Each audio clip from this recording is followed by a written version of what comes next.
اعوذ باللہ من الشیطان الرجیم بسم اللہ الرحمن الرحیم ومنہم من یؤمن بہ ومنہم من لا یؤمن بہ الی آخرہ صدق اللہ مولانا العظیم الصلاۃ والسلام علیک سیدی یا رسول اللہ وعلی آلک واصحابک سیدی یا حبیب اللہ الصلاۃ والسلام علیک سیدی یا نبی اللہ وعلی آلک واصحابک سیدی یا محمد رسول اللہ صلی اللہ علیہ وسلم ومنہم من یؤمن بہ ومنہم من لا یؤمن بہ، اور ان میں سے کچھ وہ ہیں جو اس پر ایمان رکھتے ہیں اور ان میں سے کچھ وہ ہیں جو اس پہ ایمان نہیں رکھتے۔ وَرَبُّكَ أَعْلَمُ بِالْمُفْسِدِينَ، اور تیرا رب فساد کرنے والوں کو خوب جانتا ہے۔ وَإِن كَذَّبُوكَ فَقُل لِّي عَمَلِي وَلَكُمْ عَمَلُكُمْ، اگر آپ کو جھٹلائیں تو ان کو فرما دو میرے عمل میرے لیے، تمہارے عمل تمہارے لیے۔ أَنْتُمْ بَرِيئُونَ مِمَّا أَعْمَلُ وَأَنَا بَرِيءٌ مِّمَّا تَعْمَلُونَ، تم لا تعلق ہو میرے اعمال سے اور میں لا تعلق ہوں تمہارے اعمال سے۔ قرآن مجید فرقان حمید نے ایک غیبی پیش گوئی فرمائی۔ آیت نمبر 40 اور 41 سورۃ یونس۔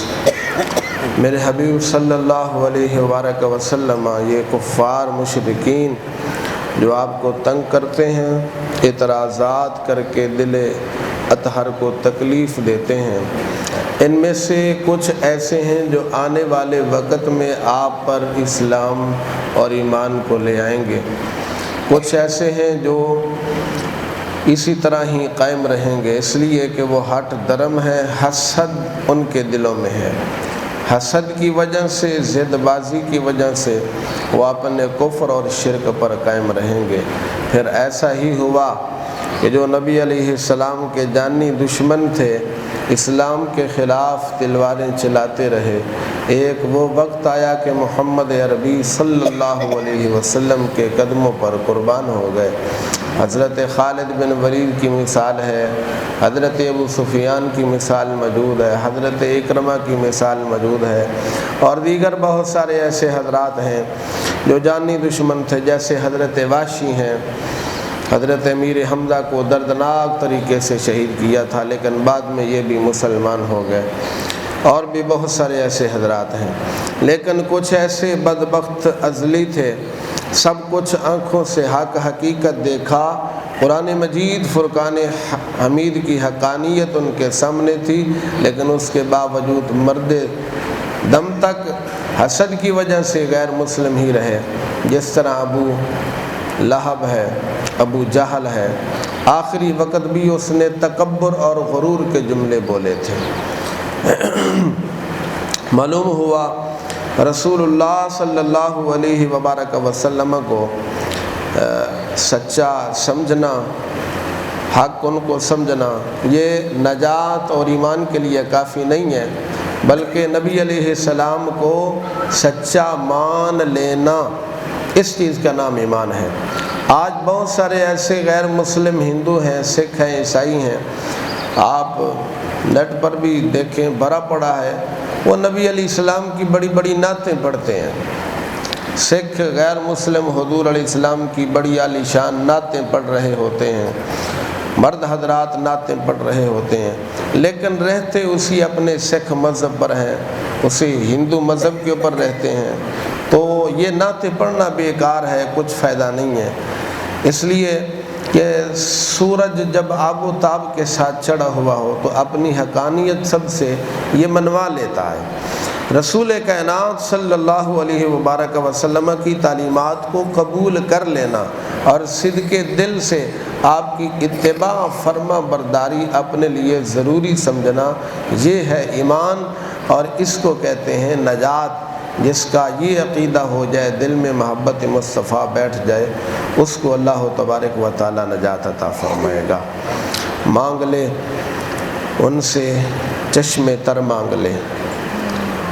اللہ فرماتا ہے میرے حبیب یہ جو ضد بازی اور حسد کی وجہ سے آپ کو جھٹلاتے ہیں تو انہیں فرما دو میرا کام تھا تمہیں حق کا پیغام دے دینا، بس تمہاری نمازیں تمہارے لیے، میری نمازیں میرے لیے، تم جو اعمال کرتے ہو وہ تمہارے لیے ہیں، تمہارا میرے ساتھ کوئی تعلق نہیں، میرا تمہارے ساتھ کوئی تعلق۔ لیکن جو مومن ہیں اور گناہ گار ہیں نبی علیہ السلام ان کو یہ نہیں کہتے کہ تمہارا مجھ سے تعلق نہیں اور میرا تم سے تعلق نہیں، بلکہ اللہ خود قرآن میں کہتا ہے وَلَا تَعْدُ عَيْنَاكَ عَنْهُمْ، اے میرے حبیب اپنی نگاہیں اپنے غلاموں سے پھیریے مت، اپنی نگاہ کرم ان غلاموں کے اوپر ہی رکھیے جو آپ سے محبت رکھتے ہیں، آپ کی غلامی کا جنہوں نے پٹا گلے میں ڈال رکھا ہے، اپنی نگاہ کرم ان پہ رکھو۔ وَاخْفِضْ جَنَاحَكَ لِلْمُؤْمِنِينَ، ہم نے جو رحمت والے بازو آپ کو عطا فرمائے ہیں نا، اپنے ان مومنین غلاموں کے لیے وہ رحمت والے بازو بچھا دیں۔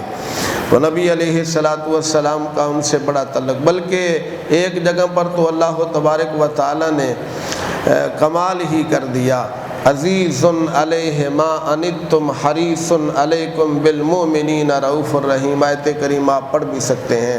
اللہ فرماتا ہے اے میرے حبیب کے غلاموں اگر تمہیں کانٹا بھی چبھتا ہے نا، ذرہ تکلیف پہنچتی ہے تو درد میرے حبیب علیہ السلام کو ہوتا ہے، اتنا میرے حبیب علیہ السلام کو مومن غلاموں کے ساتھ تعلق ہے کہ تمہیں کوئی کانٹا چبھتا ہے، درد ہوتا ہے تو محسوس نبی علیہ السلام فرماتے ہیں۔ اللہ اکبر، مانگ لے ان سے چشم تر مانگ لے، مانگ لے ان سے درد جگر مانگ لے، مانگ لے ان سے میٹھی نظر مانگ لے، مانگ لے آقا سے ان کے نگر میں گھر مانگ لے۔ کوئی مصطفیٰ کریم صلی اللہ علیہ وسلم کا ہو کر دیکھے مصطفیٰ اس پہ کتنا کرم فرماتے ہیں۔ لیکن کچھ ایسے لوگ بھی ہیں وَمِنْهُمْ مَنْ يَسْتَمِعُونَ إِلَيْكَ، اور ان میں سے کچھ ایسے ہیں جو غور سے آپ کی بات کو سنتے ہیں، جو غور سے آپ کی بات کو سنتے ہیں۔ أَفَأَنْتَ تُسْمِعُ الصُّمَّ وَلَوْ كَانُوا لَا يَعْقِلُونَ، کہ آپ ایسے بہروں کو سناتے ہیں جو عقل ہی نہیں رکھتے۔ وَمِنْهُمْ مَنْ يَنْظُرُ إِلَيْكَ، اور ان میں سے کچھ وہ ہیں جو آپ کی طرف دیکھتے ہیں۔ أَفَأَنْتَ تَهْدِي الْعُمْيَ وَلَوْ كَانُوا لَا يُبْصِرُونَ، کیا آپ اندھوں کو ہدایت دیتے ہیں اگرچہ وہ دیکھنے والے نہ ہوں؟ آپ کی باتوں کو سنتے ہیں، آپ کو غور سے دیکھتے ہیں، لیکن جب مجلس سے باہر نکلتے ہیں تو چہ مگوئیاں شروع کر دیتے ہیں۔ وہ سننا کس کا فائدہ ان کو دیتا ہے؟ دیکھنا وہ کاہے کا انہیں فائدہ دیتا ہے؟ وہ کچھ فائدہ نہیں دیتا۔ وہ تھا کسرا شاہ فارس کسرا اس کا وزیر تھا یونان، وہ کہا کرتا تھا کہ چند چیزیں ایسی ہیں کہ جو کچھ فائدہ نہیں دیتی۔ کہتا تھا کھاری زمین میں بارش کچھ فائدہ نہیں دیتی، اور سورج جب آب و تاب سے روشنی بکھیر رہا ہو اس کے سامنے آپ چراغ کو روشن کر دیں تو کچھ فائدہ نہیں ہے۔ اور اسی طرح کہتا تھا اندھے آدمی کے سامنے آپ کسی کے حسن کو بیان کریں تو اسے کیا فائدہ دے گا؟ وہ بیچارہ ہے ہی اندھا، اسے کیا غرض کسی کے حسن سے؟ اسے نظر آئے تو اسے پتہ ہو حسن کیا ہوتا ہے۔ بیمار آدمی کے سامنے اچھے کھانے کی تعریف کرنا اسے کچھ فائدہ نہیں دیتا۔ اور اسی طرح نا قدرے لوگوں کے پاس کسی عالم فاضل کا ہونا کچھ فائدہ نہیں دیتا۔ فائدہ تب ہوگا جب لوگوں کو عالم فاضل ہونے کی قدر ہو۔ اللہ اکبر، آنکھیں وہ ہیں جو ان کا منہ تکیں، آنکھیں وہ ہیں جو ان کا منہ تکیں، لب وہ ہیں جو محو ہوں ان کی نعت میں، اور سر وہ ہے جو ان پر جھکے، دل وہ ہے جو ان پر نثار ہو۔ اللہ تبارک و تعالی ایسا حقیقت والا دل اور حقیقت والی نگاہیں عطا فرمائے۔ آخر دعوانا ان الحمد للہ رب العالمین۔ اللہم صلی علی سیدنا و مولانا محمد مبارک وسلم علیہ۔